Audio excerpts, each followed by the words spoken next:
Hello, Odds Checker Nation. It is Jamie Kelton here with Mr. John Laghezza of FTNBets.com, the man, the myth, the legend, the omniscient. I mean, this guy's got stats, facts, picks, spreadsheets.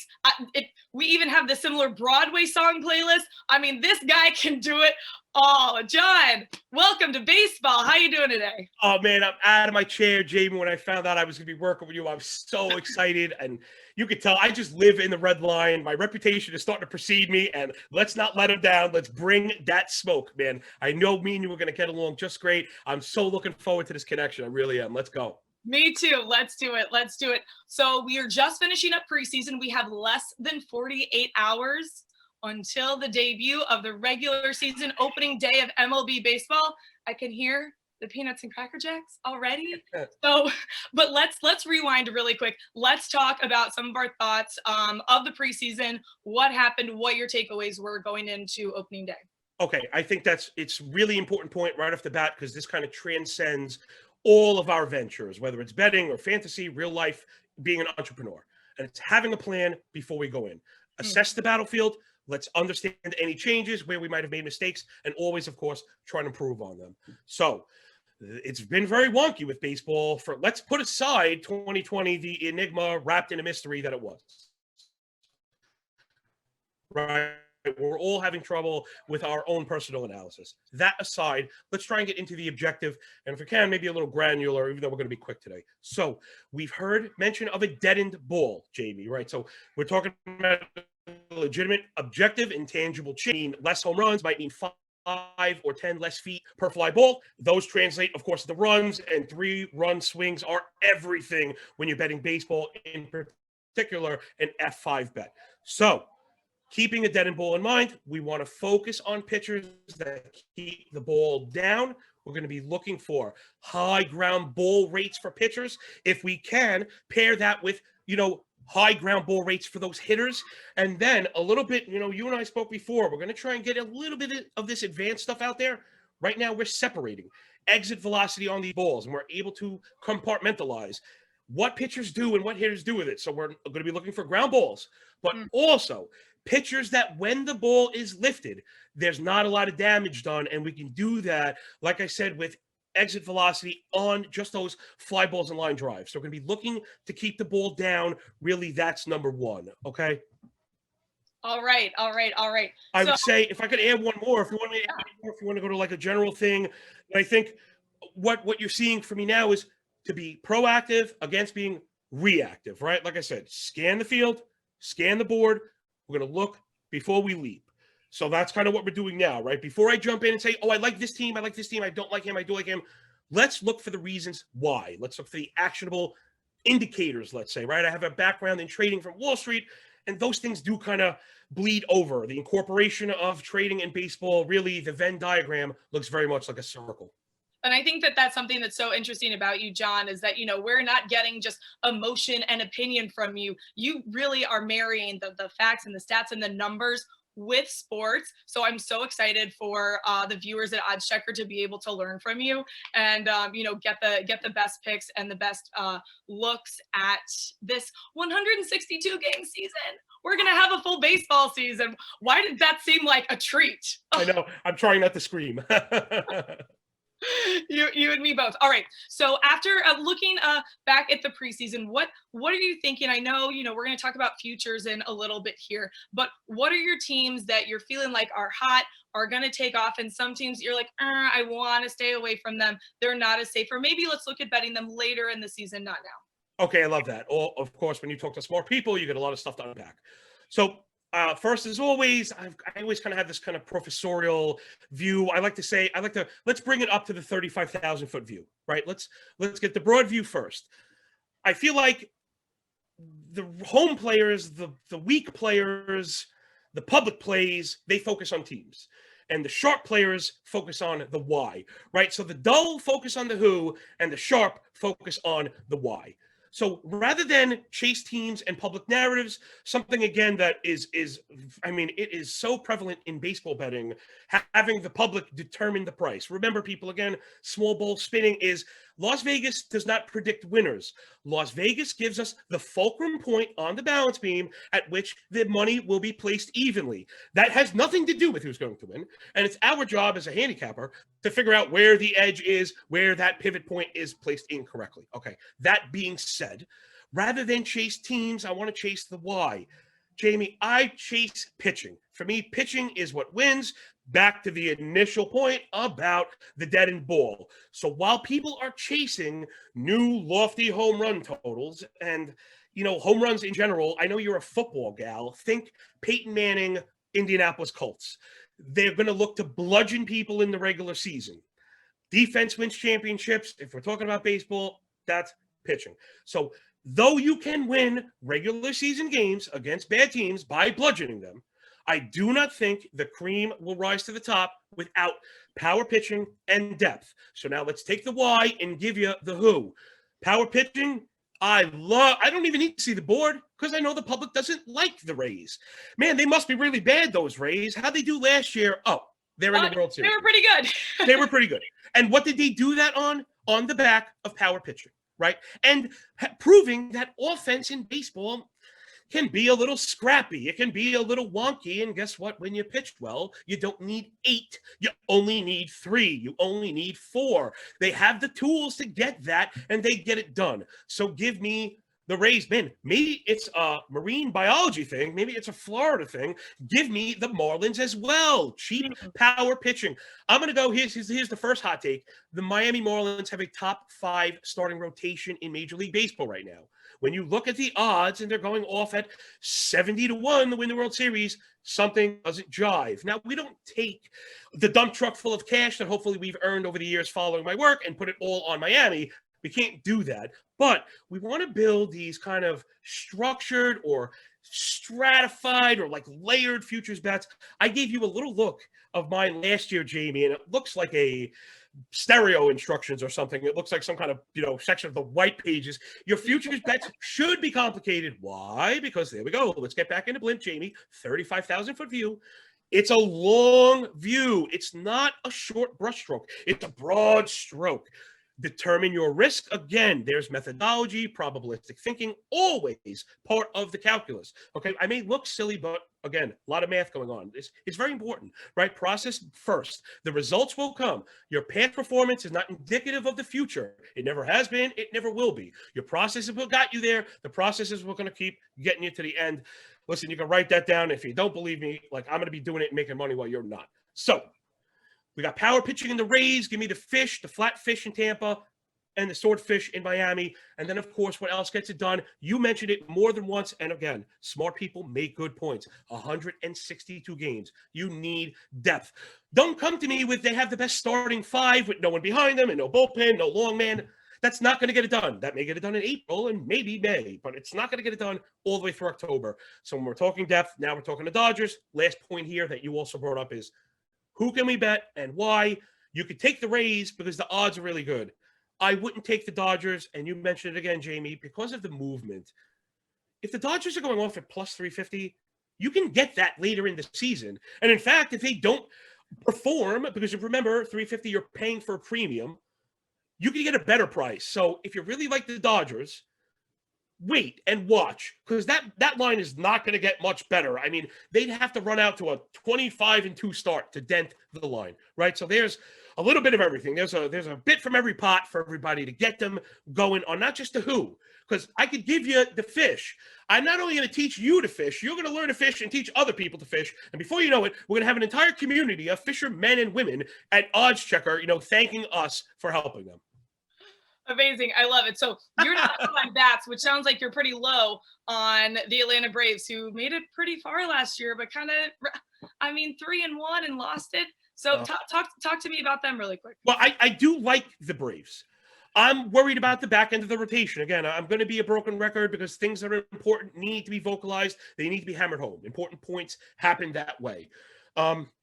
I'm not off the Braves because I do like the offense. I worry about the division. It's excellent. And I feel like there's going to be quite a bit of let's call it self-immolation or cannibalization between the division. They're going to beat each other up. They're all really good. The Mets are really good. The Nationals are really good. They've been forgotten. I'm talking about the Marlins being really good. The Phillies are the Phillies will be good when Aaron Nola pitches. So that division is going to be very hard. So it's not that I don't like the Braves. They have major hurdles to overcome. We also would like to see Mike Soroka throwing full, velo. I was hoping he's going to be ready for opening day. Now he's not, and we know how, injuries can have setbacks or, we just don't know. So I need to see it first. Call me Mr. Missouri, right? Show me. You got to show me first. I am going to shock the people of the world right now. I will give you what you're looking for. And the team I'm off of that everyone loves, there's that public narrative, is the Chicago White Sox. Just regarding, they've fired, they fired out of the cannon, and now everyone loves the White Sox, ready just to anoint them. Well, I got news for you, everybody.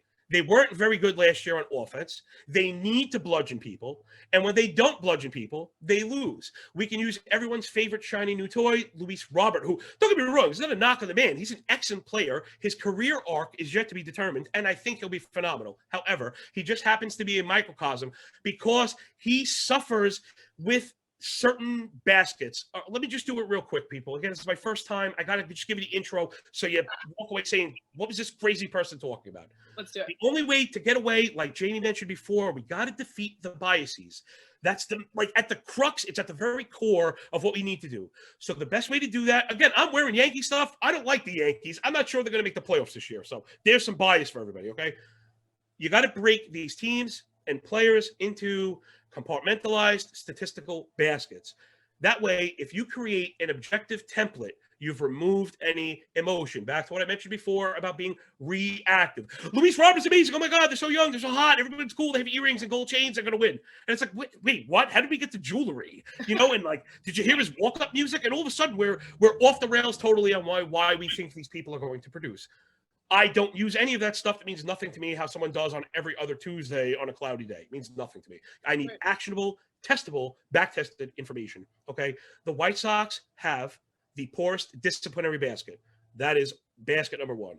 Basket number two is your elevation metrics, right? We talked about a dead end ball and launch angles. We want the ball lifted. You can't hit home runs if you hit it into the ground, no matter how hard you hit it. You can ask Giancarlo Stanton. He's got balls that are missing the cover and half the stitches, but they end up in the dirt, Next, so you have discipline and elevation. Then we want to talk about those very important batted ball metrics, right? So the White Sox excel at batted ball metrics. They bludgeon you. However, let's look at just how bad those other ones were. The White Sox were in the bottom three last year in strikeouts. They were in the bottom three last year in swinging strike rate. That's on individual pitches, okay?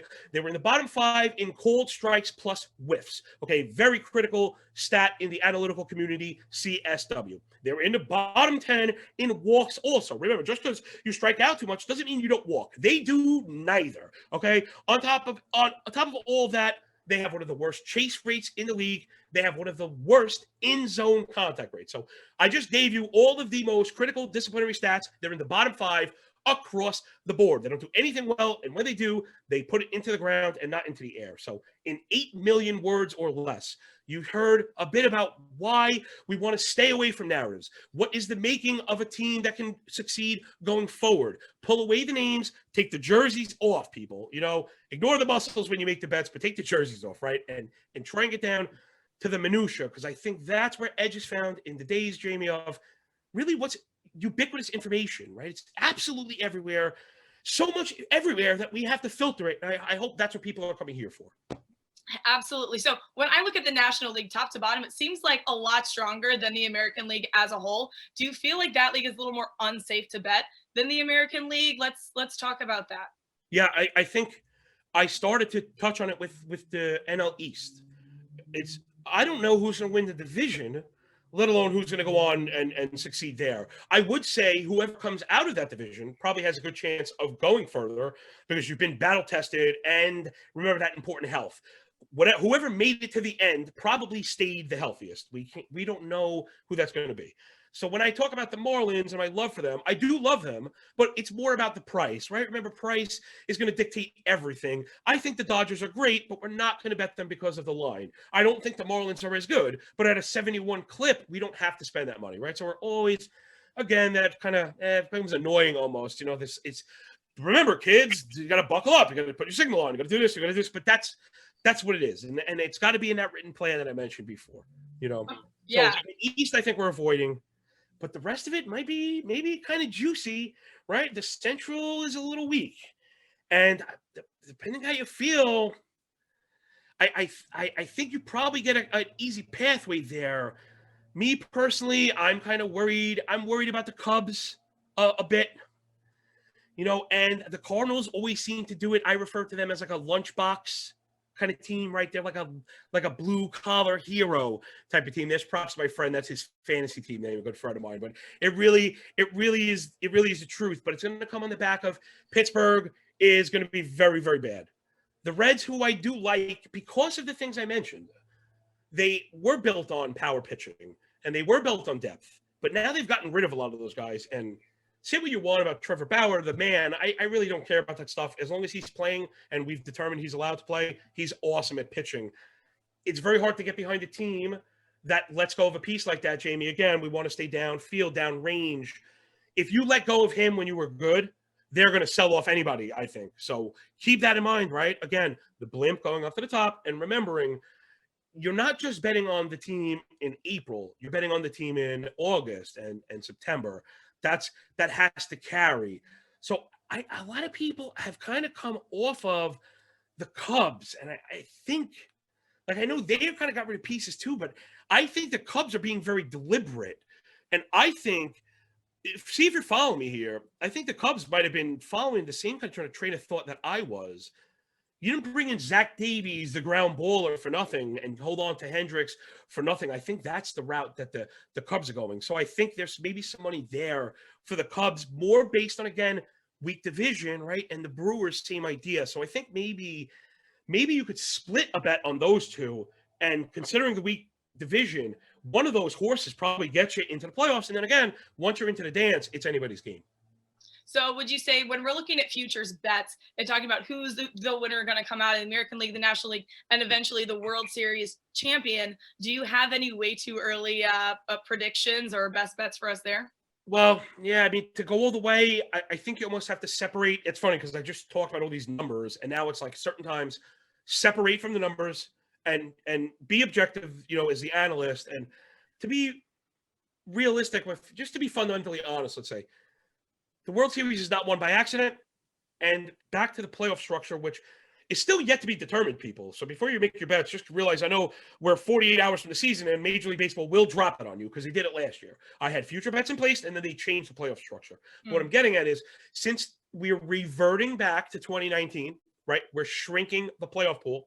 What that means is the chance of a dark horse getting in is lowered, and then subsequently going to the end and winning it is much lower. So I think you want to stick to the marquee names, right? The winner is probably going to be, it's unfortunate, but that's just kind of what it is. The winner's probably going to be chalk. I don't think the Yankees are chalk. To me, the Rays are chalk because they were just there. They're improved. So I don't care about the narrative. Remember, we're separated. Right now, we've separated. We're not looking at the board. We're not looking at the numbers.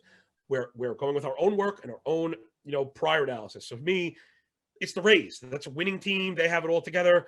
Man, I think the Twins have it. Again, weak division, maybe because, and again, I'm low on the White Sox. So when something falls, other things must rise, right? We can't kind of create this energy. It just must be transferred, let's say. So I like the Rays. I think the Twins can do it. Obviously, the Dodgers can do it. Man, I did like the Indians, but they're, again, just ditching too much pitching for me. I'm worried they're going to be sellers. And in the National League, right? It sounds like it's just the entire East. Go reach into your hat, Jamie. I'm sure you have a couple cool hats. Reach in the nicest one and pull out a winner. Because if the Nats stay healthy, Max Scherzer in Strasburg can get you there. Mm-hmm. They're, Max is getting longer in the tooth. I'm not daring him to not have a great season, but it's hard to say. But I don't think you're going to get a long shot win. I don't think those teams without the depth I mentioned can do it. So, I don't think the Phillies are getting a little bit of burn right now. I don't think the Phillies I don't think they have it. And even the Marlins, who I like, it would take so much for that to happen. But that's where the odds are there. So you don't overload those bets. Like I said, you end up building a kind of a ladder or a pyramid, if you can, where if any of the bets hit, the entire venture is prosperous. That's so interesting. So we have opening day coming up, like I said, on Thursday, less than 48 hours away. A whole slate of games here. Do you have any best bets for the Odd Checker Nation Yes, of course. for Thursday? Let's get into those. I couldn't wait. I couldn't wait. I couldn't help myself. Although, to be fully transparent, it's a bit early to be putting anything live because of lineups and stuff, things that are just still yet to be determined. But it's never too early to circle things and watch the movement. I'm sure over time you and I will discuss closing line value. I think for this upcoming opening day, right off the bat, let's get a little bit of public perception. The Orioles are underdogs to the Boston Red Sox in Boston, and Baltimore has the definitive pitching edge. Man, now this could really take us into another rabbit hole of how to view these bets. We still want them, even if we think we have the edge, Jamie. Bad teams still struggle to win games. That's why they're bad. They struggle to close it out. And this happens in a lot of sports. Baseball allows us the ability to just bet the first 5. You get the same odds. So the money's the same. You could win the bet, and oftentimes I do. People that follow my work know, particularly when I'm isolating underdogs, I'd much rather look for a 5-inning win. And if you get good odds, people, you can get a plus half-run run line, and you cash your ticket with a tie game after 5. So I like Means and Baltimore to win, to be ahead. But when you bet first 5 and it's tied, you push. So you run into a lot of ties there. And you know what? When you tie, you probably should have cashed. So again, there's structured betting and me just never doing anything easy. You could ask my wife about that. I have a long history of that. But sometimes complex works, people, and I try and make the complex as simple and fun as I can. That's kind of like my thing. So if you like Baltimore like I do, I can already see me having some money on the Baltimore F5 money line, and then also having some money on the plus 5 run line, because you're probably going to get even odds on that. So the thought of getting even odds to be tied after 5 with a definitive pitching edge without having to run out the bullpen. Not that Boston is any good. If Boston's bullpen was any good, we would say it's a definitive F5. Sometimes when I think Baltimore would have the offensive edges also. So when it comes to hitting, we want more at bats. So the counterbalance between F5 and full games is something we'll have to talk about another day. But I like Baltimore. I also like Giolito. Now, I'm allergic to juice. I don't like, it makes me very sick. I pace, it makes me ill. I am so in love with my money. Right behind my family and nothing else is my money, more so than my appearance, obviously. No, I know. So anytime you could get an ace like Lucas Giolito at close to even money, you almost take it blind. He's going up against the Angels, who granted have Mike Trout and Anthony Rendon. They are top heavy. And if Ohtani's playing, he's got a heavy stick too. True. But the White Sox are still good. I know I beat them up a little bit, but again, that's a macro. This is a micro. This is Lucas Giolito versus Dylan Bundy at even money. Okay, so that's different. Again, if you're afraid because you're on the road about them closing it out, that one maybe you're not going to get the plus run line, so you take the money line. And if Gio pushes after 5, you push after 5. And you don't have to worry about the last 2 hours of the game, wonky bullpens, mistakes, errors, and stuff like that. Remember, people, eliminate the variables. Let's get as objective as possible. We want to get as granular as possible. Always, always, always try to. One of my lines in my Cork Stats podcast is, Jamie, we got to pull off the layers of the onion, even if it's going to make us cry sometimes. That's just what it. It's just what it is. Last one. My boy Sandy Alcantara is an underdog against those Rays. So here we go. It's a fish on fish battle. We got to get Attenborough on there to maybe narrate this thing. And Alcantara as an underdog at home, I think, is very strong against the Rays and Glass now. So that's tough. So again, I don't think I like them for the money line. If we got a plus 135, that's another one. We might get even money on an F5 run line. You take that all day. Because I have Sandy Alcantara and the Marlins at home playing even with the Rays, who are not particularly devastating on offense. And Glasnow can be a bit wild at times as well. The Marlins offense not being great, right? You see, I'm always kind of weighing, though things might be a neutral, but we only need to tie. We only need to tie. And if you happen to catch the early run, a lot of times you cruise to the F5 because the opposing manager doesn't really care. right? So you find yourself in a position of succeeding where the other team is like, obviously, every team's trying to win the game. No one's trying to win the 5th inning. No one cares. So, but it's the truth. They're not going to sacrifice. And these things you'll see. For you and me. Yeah. Let's say, hey, man, what if that might translate into an extra 3 to 5% wins for us? 162 games, like you said, we're betting every one of them. There's your profit. That might be your profit at the end of the year. And any good trader would tell you if you could make 5, 6, 7% as a, that's beautiful. And that's the beginning of having a small business, people. So, and that's the beginning of financial independence. So if you want a lock into the key, of the mind, that's really always how you should be thinking. Win, win, win, win, win. Build, build, build, build, build. No one's going to give it to you, right, Jamie? You got to go get it. That's right. You got to go get it. And I love what you just said here. You can make a small business just by doing this the right way and sitting here listening to you. This is just incredible information. So happy for Odds Checker viewers that they get to hear you all season. We are going to be here weekly, giving you the breakdown of the games coming every weekend. John, you are next level. Thanks. All right. You got the takeoff there. You were not a ground ball, man. So. Right. I like that. I got the launch angle going, man. Yep. Your launch angle cannot get any better. Thank you. Ideal launch angle. Now that is a compliment for a baseball analyst. Ooh. You, honey, you got an ideal launch angle. That's the nicest thing anyone said to me. Oh my God, amazing. Well, for oddschecker.com/US, this is just opening day preview. John and I are going to be here all season with you. So excited to give you guys more insights, more stats, and more picks. And we will see you here next week. Check us out on oddschecker.com/US for all our best bets. See you guys later.